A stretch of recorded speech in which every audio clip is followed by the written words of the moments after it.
Hello friends, आज हम देखेंगे प्रोजेक्टाइल मोशन। तो फ्रेंड्स, प्रोजेक्टाइल मोशन वो मोशन होता है जो ग्रेविटी के अंडर हो रहा हो। और फ्रेंड्स, ग्रेविटी के अंडर मोशन जो है वो वन डायमेंशन में हो सकता है।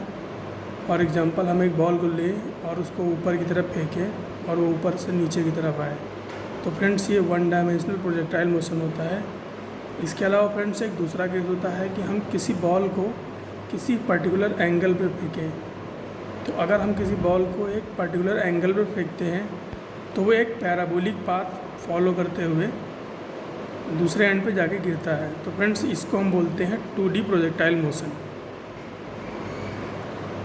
तो फ्रेंड्स, प्रोजेक्टाइल मोशन को एनालिसिस करने के लिए हम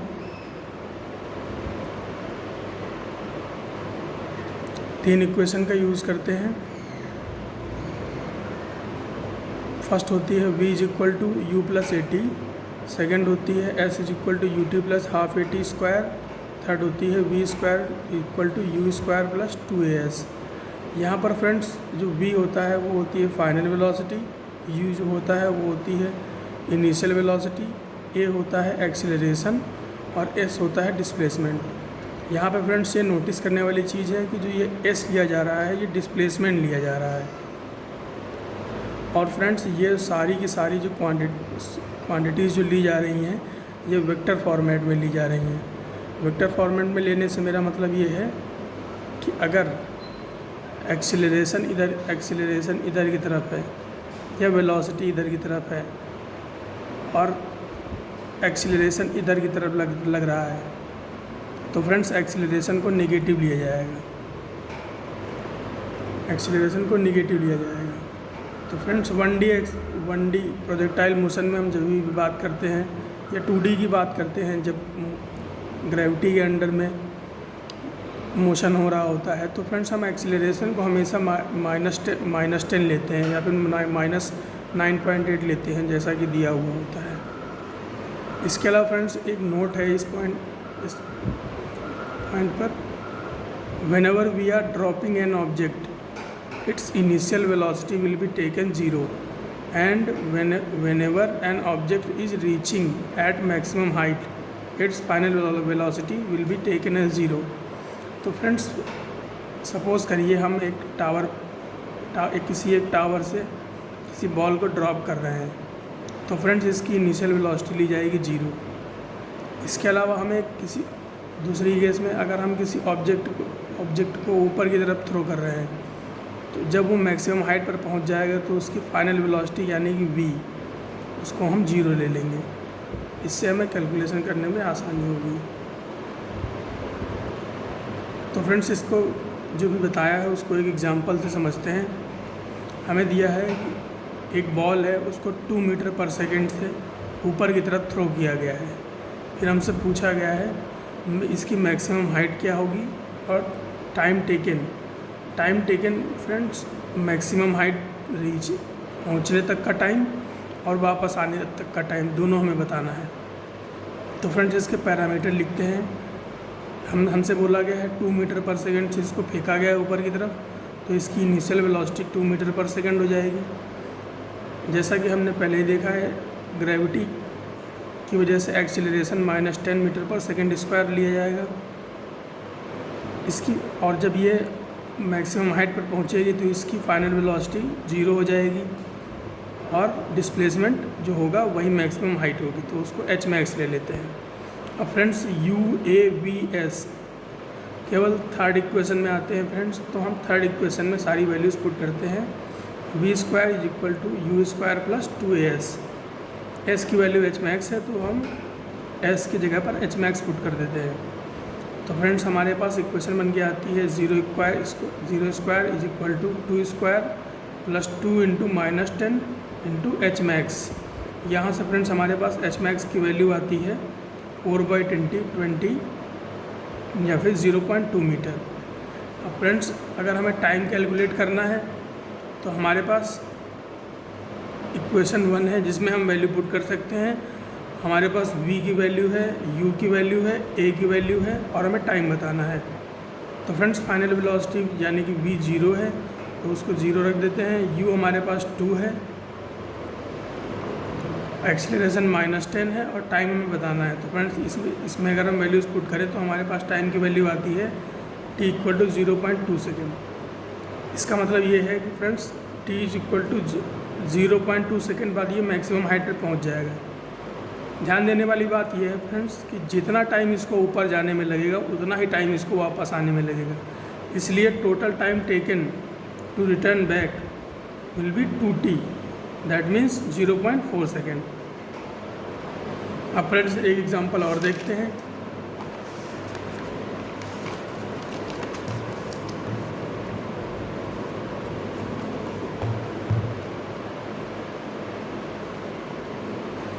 अब इस एग्जांपल में हमसे कहा गया है कि एक टावर है जिसकी हाइट h है, उस पर से एक बॉल को फ्रीली छोड़ दिया गया है नीचे।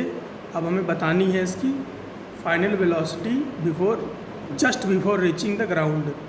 Final velocity just before reaching the ground. तो फ्रेंड्स ये इनिशियल वेलोसिटी 0 है, डिस्प्लेसमेंट -h है, डिस्प्लेसमेंट -h है, और एक्सीलरेशन -g। तो फ्रेंड्स यहाँ पे हम इसकी वैल्यूज़ पुट करते हैं।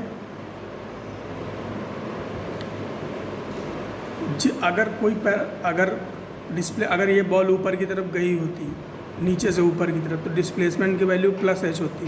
क्योंकि बॉल ऊपर से नीचे की तरफ आई है इसीलिए डिस्प्लेसमेंट की वैल्यू -h ली गई है। अब फ्रेंड्स इसमें हम देखते हैं s = ut + ½ at²। डिस्प्लेसमेंट की वैल्यू -h, इनिशियल वेलोसिटी 0 इसलिए इसको हमने 0 रख लिया। एक्सीलरेशन माइनस में है इसीलिए यहाँ पर माइनस आ जाएगा, ½ gt²। माइनस कैंसिल आउट हो जाएगा, तो h = आ जाएगा ½ gt²। तो यहाँ से t² आ जाएगा 2h/g। तो यहाँ से t की वैल्यू आ जाएगी 2h/g का होल रूट। और फ्रेंड्स अगर हम v = u + at में t की वैल्यू रख दें, u की वैल्यू 0 है, a की वैल्यू -g है, t की वैल्यू हमने भी कैलकुलेट कर ली है। तो अगर हम v = u + at में t की वैल्यू रख दें तो हमारे पास v की वैल्यू आती है -2gh। अब ये माइनस में इसलिए आ रही है क्योंकि जैसा कि मैंने बताया था जितनी भी चीज़ें ऊपर की तरफ होंगी, ऊपर की तरफ जाती हुई ली जाएंगी, उनको पॉजिटिव लिया जाएगा, और जितनी वैल्यू नीचे की तरफ आती हुई ली जाएंगी उनको निगेटिव लिया जाएगा। इसीलिए v की वैल्यू निगेटिव आ रही है। तो v की वैल्यू हो जाएगी -2gh, t की वैल्यू हो जाएगी 2hg। अब एक अगला एग्जाम्पल देखते हैं। इसमें हमसे बोला गया है कि एक 100 मीटर का टावर है, 100 मीटर हाइट का टावर है, उसके ऊपर से एक बॉल को 20 मीटर पर सेकेंड की स्पीड से ऊपर की तरफ फेंका गया है। तो हमसे बोला गया after how much time the ball returns to original position. तो फ्रेंड्स हमें इनिशियल वेलोसिटी पता है, हमें एक्सीलरेशन पता है -10 मीटर पर सेकेंड स्क्वायर। अगर वो रिटर्न करके वापस अपनी पोजीशन पे आ जाएगी तो डिस्प्लेसमेंट 0 होगा, तो हमें डिस्प्लेसमेंट भी पता है। हमसे पूछा गया है टाइम। तो फ्रेंड्स UAST एक ही इक्वेशन में आता है, सेकंड इक्वेशन में। तो सेकंड इक्वेशन में सारी वैल्यूज़ पुट कर देते हैं। सेकंड इक्वेशन क्या है, s = ut + ½ at²। s की वैल्यू हमने रखी 0, u की वैल्यू हमने रखी 20, t हमें बताना है। एक्सीलरेशन की वजह से यहाँ पे माइनस आ जाएगा, ये ½ 10t²। यहाँ पे एक क्वाड्रेटिक बनेगी 5t² - 20t = 0। 5t बाहर आ जाएगा, t - 4। यहाँ से t की दो वैल्यूज आएंगी, एक आएगी 0, एक आएगी 4। तो फ्रेंड्स ये 0, 4 दो वैल्यू इसलिए आ रही हैं क्योंकि t = 0 पर भी बॉल ओरिजिनल पोजीशन पर है और t = 4 सेकेंड पर भी बॉल ओरिजिनल पोजीशन पर है। इसके अलावा हमसे दूसरा क्वेश्चन पूछा गया है, in how much time ball hits the ground from starting. अब ये वाला पॉइंट जो क्वेश्चन है फ्रेंड्स, ये इंटरेस्टिंग कॉन्सेप्ट जो है निकाल के बाहर में देगा। हमसे बोला गया है इनिशियल वेलोसिटी इसकी कितनी है 20 मीटर पर सेकेंड। तो तो हमने इनिशियल वेलोसिटी ले ली 20 मीटर पर सेकेंड। एक्सेलरेशन हमारे पास -10 मीटर पर सेकेंड स्क्वायर है। यहाँ पर फ्रेंड्स बॉल जा रही है ऊपर की तरफ, नीचे भी आ रही है, लेकिन फ्रेंड्स टोटल डिस्प्लेसमेंट जो है वो 100 मीटर ही है। तो हम ये वाली जो हाइट है, इसमें आने जाना जो है इसका, उसको हम कंसीडर ही नहीं करेंगे, हम सिर्फ डिस्प्लेसमेंट की वैल्यू देखेंगे। तो हमने इसमें डिस्प्लेसमेंट की वैल्यू ले ली -100।